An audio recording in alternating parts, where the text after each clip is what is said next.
Pour cette année 2023, nous avons eu l'autorisation de recruter 7218 agents en concours direct.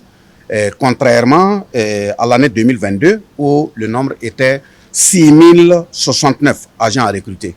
Donc nous avons eu une augmentation cette année de 1149 agents de plus. Donc en pourcentage, ça fait 18,93% d'augmentation au niveau des concours directs. Mais au niveau de ces concours directs, l'accent a été mis également par le gouvernement sur les secteurs prioritaires en lien avec la situation nationale et la vision de la transition.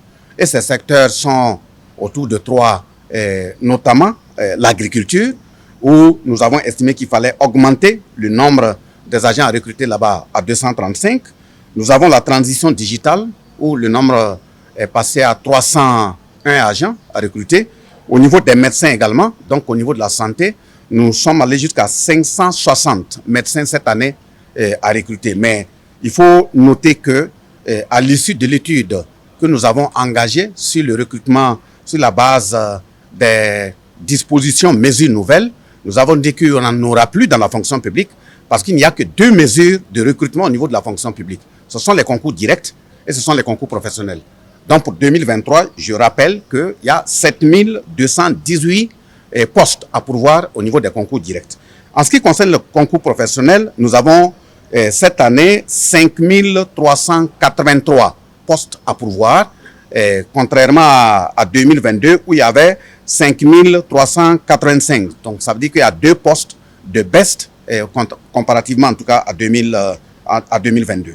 Et nous tenons tout simplement, une fois de plus, à signifier que l'État a fait beaucoup d'efforts dans la mesure où, en termes d'impact budgétaire, donc la masse salariale, le recrutement de ces agents, que ce soit au concours direct, concours professionnel, aura un impact financier de 22 milliards 405 millions 280 112 francs CFA.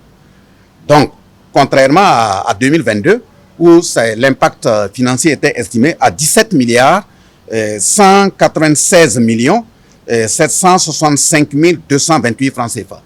Donc le recrutement de cette année 2023 fait une hausse budgétaire de 30,28%.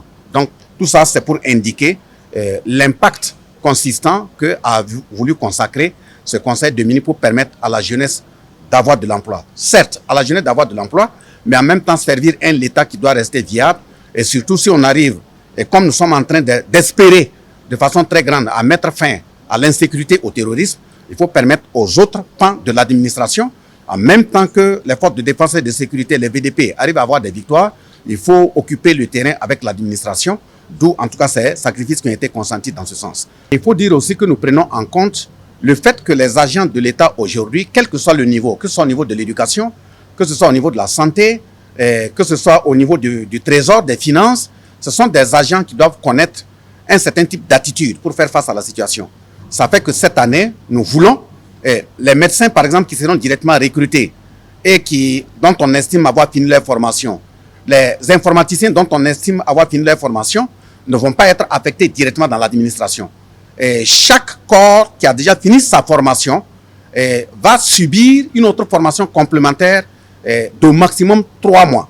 Et dans cette formation de 3 mois, nous allons mettre la déontologie, la connaissance d'un certain nombre d'outils de l'État, mais aussi et surtout la formation militaire. Même si c'est 1 mois, il faut permettre aux médecins, il faut permettre à ces informaticiens d'apprendre un certain type de b.a.-ba en termes d'informations à collecter et transmettre aux forces de défense et de sécurité, la possibilité de déposer les seringues, prendre l'arme et faire face à la situation, de déposer la craie et sortir prendre l'arme et faire face à la situation. Donc on ne va plus recruter des agents de l'État que nous allons envoyer dans cette période-là, j'allais dire main nue sur le terrain. C'est pour dire que nous allons, d'ici les mois à venir, réfléchir et élargir cette façon de faire au niveau des étudiants. C'est pour dire qu'à partir de cette année ou à partir des mois à venir, tout agent de l'État qu'on va envoyer sur le terrain doit être un agent, j'allais dire, polyvalent. Donc un agent polyvalent qui est capable professionnellement de faire face. Ce à quoi, pour la raison pour laquelle il a été recruté, mais qui est capable aussi, si la situation, les donnes changent, effectivement de se comporter comme véritablement un agent de tenue sur le terrain. Je tiens une fois de plus à saluer l'engagement de l'ensemble des travailleurs, à m'incliner respectueusement sur la mémoire de ceux que nous avons perdu, a invité l'ensemble des Burkinabés à s'unir autour de l'État pour qu'on puisse avancer. Boama TV, l'autre télé, by Pro Org.